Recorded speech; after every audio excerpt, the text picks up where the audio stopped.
9-year-old Aisha lay in the pediatric ward as the heart monitor beeped, trying to stay brave even though doctors said she had only days left. Outside, Karachi's afternoon light turned gold, but inside the room the air felt gray with silent worry. Her mother forced a smile while smoothing Aisha's hair, yet her shaking hand betrayed hidden fear. Aisha's father clutched a stuffed rabbit, blinking so tears would not fall where his daughter could see. Only Max, the family's loyal German shepherd with a sable coat and clear, gentle eyes, showed his feelings, pacing in tight circles outside the glass door and letting out a soft whine for permission to enter. Every nurse knew about Max and how his ears perked at Aisha's name.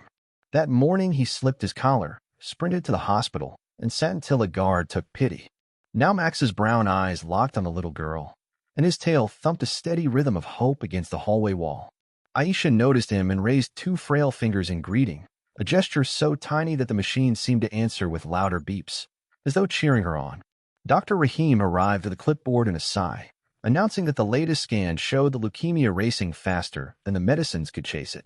He spoke kindly but clearly, explaining that soon Aisha's body would tire and her heart might decide to rest forever. The words drifted like dry leaves, landing on shoulders until they felt twice as heavy.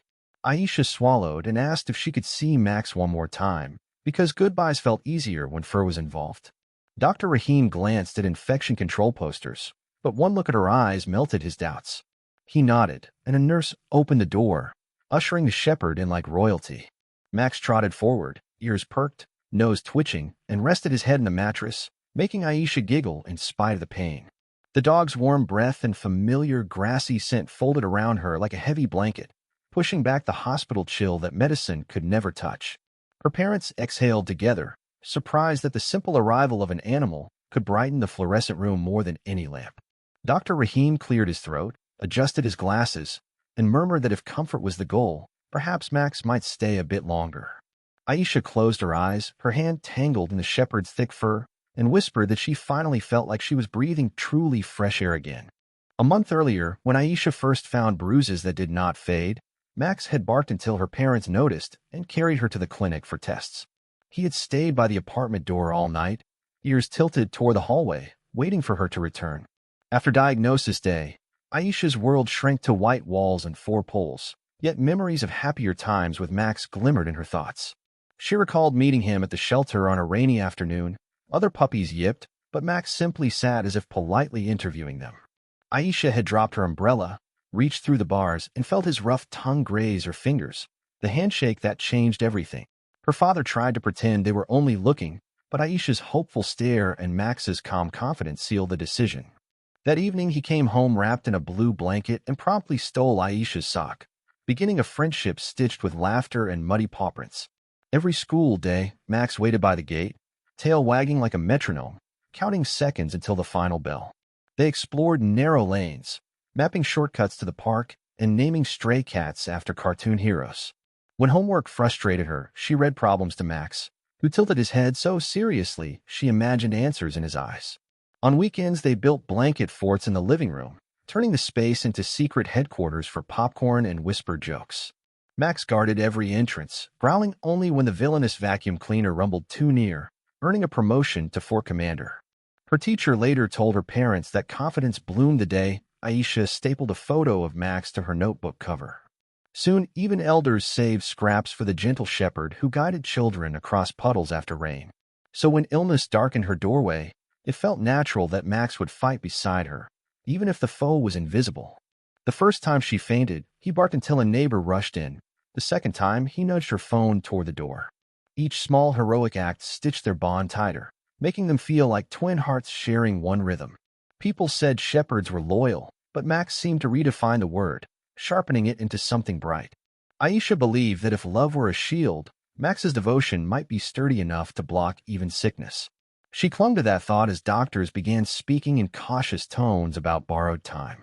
The next morning, nurses found Max curled at the foot of Aisha's bed, even though security swore every door had been locked overnight. He lifted his head when they entered, wagged once as if to greet them, and then resumed staring at Aisha with unwavering focus.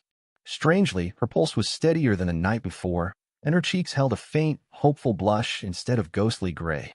Dr. Rahim reviewed the monitors twice, scratching his head because numbers rarely lied, yet these seemed too good. He ordered fresh labs, and while tubes filled with blood, Max pressed his nose to Aisha's wrist, almost guiding the nurse's hand. Aisha, still weak, whispered that Max was teaching her veins to be brave, making the staff smile despite themselves. When the tests returned, the white cell count had dropped just a little, but enough to raise both eyebrows in hope. Max seized that moment to hop onto the bed, paws careful, body curving around Aisha like a living brace. Her parents gasped yet did not interfere, sensing something gentle and important was unfolding. The dog began a soft, rhythmic hum, half whine, half growl, that vibrated through the mattress into Aisha's bones. Nurses later said they felt the noise in their chests like distant thunder rolling through monsoon clouds, deep yet calming. Aisha closed her eyes and matched her breathing to the sound, letting it guide each inhale and exhale like a lullaby. Minutes later, her oxygen levels rose, surprising the respiratory therapist who had just adjusted the cannula. Word spread along the corridor that a German shepherd seemed to be tuning a child's body like an instrument. Curious doctors peeked in, expecting chaos, yet found only a dog, a girl, and curious peace that blanketed the room. A junior resident tried to lift Max down, but was met with a polite, low bark that felt like a firm, "Not yet." Dr. Rahim intervened, concluding there was no medical protocol for dog-guided therapy, but also no rule against wonder if it healed. He documented the observation anyway, writing that comfort care sometimes arrived on 4 paws rather than in a syringe. Across the day, Aisha stayed awake longer, even nibbling a cracker and 2 bites of apple, while Max guarded each taste as if chasing away invisible thieves. By sunset, staff who usually clocked out on time lingered outside her door, drawn by the quiet miracle that seemed to glow from within. Over the next 3 days, a routine formed. Sunrise cuddles, mid-morning hums, and evening wheelchair laps where Max led like a proud captain. Doctors measured small but steady gains, oxygen rising, fevers fading, platelet counts inching upward like seedlings after rain. Visitors who once brought quiet condolences now arrived with bright coloring books and silly stickers, delighted to hear Aisha crack jokes again. During physical therapy, Max trotted beside her, matching speed, encouraging her to lift each foot a bit higher with playful nudges. The therapist, Ms. Sanaa, admitted she had never seen a canine coach, yet progress charts did not lie, and neither did Aisha's growing grin. One afternoon, medical students asked to record sessions for a paper on animal-assisted healing. Max ignored the equipment, focusing solely on whether Aisha's blanket was tucked right. Footage later showed her posture straighter when Max was near, as though invisible strings held her tall. At lunch, Aisha shared half her sandwich with him. He accepted each crumb delicately, earning applause from a toddler. The child's mother wiped tears, admitting she had feared hospitals until she saw bravery packaged in fur and freckles. Rumors spread to other floors, claiming Max could sniff out infections, sense low blood sugar, or even predict when a pain spike was coming. Nurses joked about hiring Max full-time, pinning a tiny badge labeled Honorary Healer to his collar. Meanwhile, Dr. Rahim watched lab results turn from red alerts to cautious yellow highlights, hardly daring to label them green yet. A bone marrow test stunned the team. Malignant cells had retreated beyond expectations. During a staff meeting, a senior consultant rubbed his temples, stared at the numbers, and muttered that maybe love itself was the strongest prescription ever written. Aisha's parents, exhausted yet bright with relief, began believing in birthdays and school plays again. They decorated the room with paper cranes, each labeled with a hope, until the ceiling became a tiny sky. In the middle of that paper sky, Max lay content, eyes half closed, as if guarding every folded wish. Staff passing the doorway often paused, feeling that entering required silent permission, the way one respects a chapel. Even the janitor, who claimed to prefer cats, started bringing extra biscuits, saying miracles deserved snacks. 1 week from the day Max first stepped inside, Aisha woke before dawn and announced she wanted to try walking without the wheelchair. Her legs trembled like new saplings in wind, but Max positioned himself at her left side, shoulders sturdy, eyes forward. Step by shaky step they crossed the room. Each footfall sounded louder than monitor beeps, stirring nurses from their stations. When they reached the door, the night shift burst into applause, a roar so joyful even the vending machine seemed to cheer.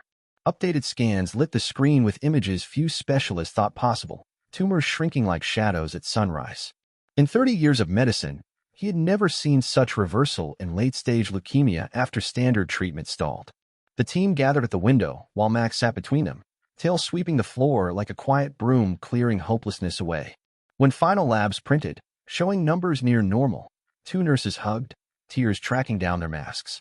Word traveled fast, and by noon doctors from other wings halted rounds to look at the charts, their disbelief shifting to a visiting surgeon in town for a conference peeked in and stayed an hour, mesmerized by a girl feeding crackers to her miracle. Protocol said pets must go home, yet administration signed a waiver naming Max part of her care plan. Local reporters asked for interviews, but Aisha's mother politely declined, saying the story was still being written. Instead, the family counted simple victories: brushing hair without pain, eating soup without nausea, and tallying Max's tail wags. Each day, the count rose. By Thursday, his tail wagged almost non-stop. That afternoon, a final biopsy confirmed remission, the word printed in bold letters no one expected. The pathology department faxed the result upstairs, where Dr. Rahim held the paper aloft like a trophy. Aisha's mother sobbed openly for the first time since diagnosis, tears of unfiltered joy matched by Max's excited howl echoing down the hall. Even the stoic pharmacist wiped his eyes and offered Max a treat usually reserved for therapy animals. In the hush that followed, Aisha stroked Max's head and whispered that he had carried her from fear to future. Outside, dawn painted the sky pink, and hope finally felt like a promise instead of a wish. 14 sunrises after the darkest night, the lobby blossomed with balloons and cranes as Aisha approached the silver discharge bell. She stood beside Max, now sporting a polished badge that read Honorary Healer, his tail sweeping the tiles like a joyful paintbrush. Doctors, nurses, janitors, and patients lined the corridor, forming an honor guard toward the elevator. When Aisha lifted the mallet, her hand shook, but Max pressed his shoulder to her leg, lending silent steadiness. The bell rang 3 clear notes, echoes rising through glass balconies, summoning cheers and a colorful shower of tissue paper hearts launched from the children's ward. Aisha laughed, a sound bright and round, like marbles clinking in a jar, and it bounced off the marble columns. Dr. Rahim clipped a gold ribbon onto Max's collar, declaring him Guardian of Hope.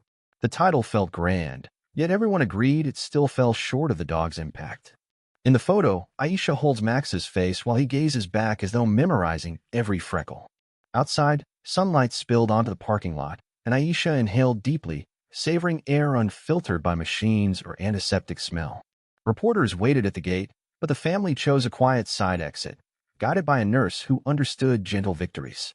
At home, Aisha opened windows wide, letting warm sea breeze ruffle Max's fur while he checked each familiar corner. They spent the afternoon in the courtyard planting bright marigold seeds to mark new beginnings, Max digging shallow holes with careful paws and nudging each sprout into place. When neighbors gathered, Aisha said she got better because Max loved her too loudly for sickness to stay, and everyone believed her. Months later, a hospital seminar on care welcomed Aisha and Max under a warm spotlight. She told the audience that cures sometimes hide in plain sight, wrapped in patience, persistence, and a friend who never leaves even when nights feel endless. The hall erupted in a standing ovation, but Max barked once, reminding everyone new chapters awaited. Aisha grinned, scratched his ears, and whispered they would fill every page with adventures bright enough to dazzle tomorrow. Around them, students wiped their eyes, suddenly eager to treat future patients with equal parts science and heart. And somewhere inside the girl's healed chest, hope beat in perfect time with the shepherd who had never stopped believing. A year later, Aisha stood tall and healthy in her school auditorium, wearing a blue dress and clutching a note card for her speech at the Heroes Among Us event. The audience, filled with students, teachers, and families, waited quietly as she stepped up to the microphone, with Max seated proudly at her side. His coat gleamed under the stage lights, and his new vest read Certified Therapy Dog, a title earned after months of special training and many comforting visits to hospitals. Aisha took a deep breath and smiled, her voice strong and clear as she began telling her story to the crowd. She spoke about being sick, feeling scared, and how it felt when doctors said she might not see her next birthday. But then she said Max walked into her hospital room and everything started to change, not with magic, but with love and loyalty. The audience leaned in, listening as she explained how Max helped her breathe easier, walk taller, and believe again.